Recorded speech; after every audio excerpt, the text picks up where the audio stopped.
할렐루야. 오늘도 하나님의 말씀이 저와 여러분에게 하나님의 하나님 되심으로 더욱 확정되어 주시길 주님의 이름으로 축원합니다.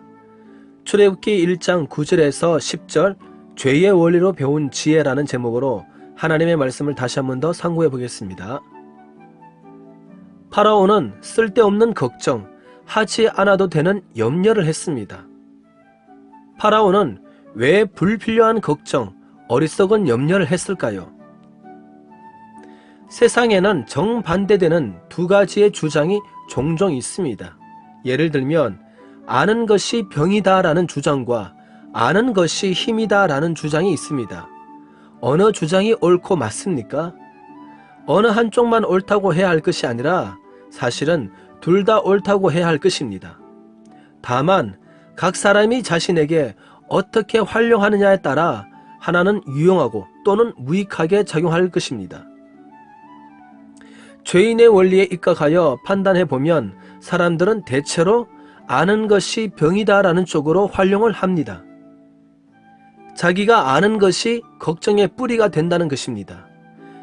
알기 때문에 당연하게 받아들이는 것이 아니라 알기 때문에 고민하고 거부하려는 것입니다. 본문에 등장하는 애굽의 새 왕이 누구냐는 것을 역사적으로 밝히는 것은 쉽지 않은 것입니다. 그러나 현재까진 애굽의 새로운 19왕조 힉소스 민족의 왕일 것이라 라고 알려져 있습니다. 이렇게 새로운 왕조가 들었었다는 것은 기존의 왕조를 전복했다는 것이고, 즉 자신이 쿠데타를 일으켰다는 것입니다. 자신이 쿠데타를 행한 사람이 가장 걱정하는 것은 다른 사람이 자신처럼 쿠데타를 일으키지 않을까라는 걱정인 것입니다. 자신이 쿠데타를 일으켜봐서 잘 알고 있기에 남들도 모두 자신처럼 할 것 같은 생각에 파라오는 지금 걱정을 하고 있는 것입니다.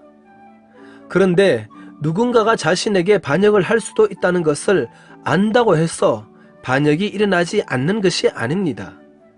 만약 상대방이 반역을 일으키기 위해서 치밀하게 준비한다면 반역을 막지 못한다는 것 또한 분명히 알아야 하는 것입니다. 왜냐하면 자신이 반역을 일으켜 성공했듯이 다른 사람도 반역을 일으켜 성공을 할 수 있기 때문입니다. 그런데 인간은 자기 자신이 특출하여 쿠데타에 성공을 한 것이라고 생각을 하고, 동시에 다른 사람이 자기에게 쿠데타를 일으키면 모두 막아낼 수 있다고, 자신은 그런 능력이 있다고, 자신은 그런 탁월한 존재라고 생각을 한다는 것입니다. 이 얼마나 어리석은 생각입니까? 인간은 역사를 통해서 아무것도 배우지 않는다는 것, 이것이 유일하게 배우는 것입니다. 이렇게 된 이유가 있습니다. 이 세상에는 인간만 존재하는 것이 아니라 악한 영들이 있고 악한 사단은 미혹시키는 존재입니다.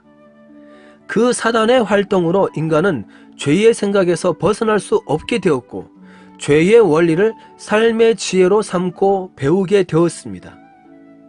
오늘 본문의 파라오가 바로 이런 죄인의 모습을 대표로 보여주는 것입니다.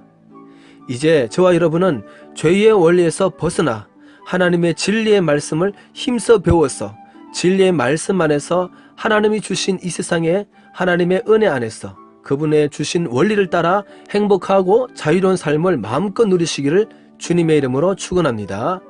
하나님의 하나님 되심을 찬양합니다. 할렐루야.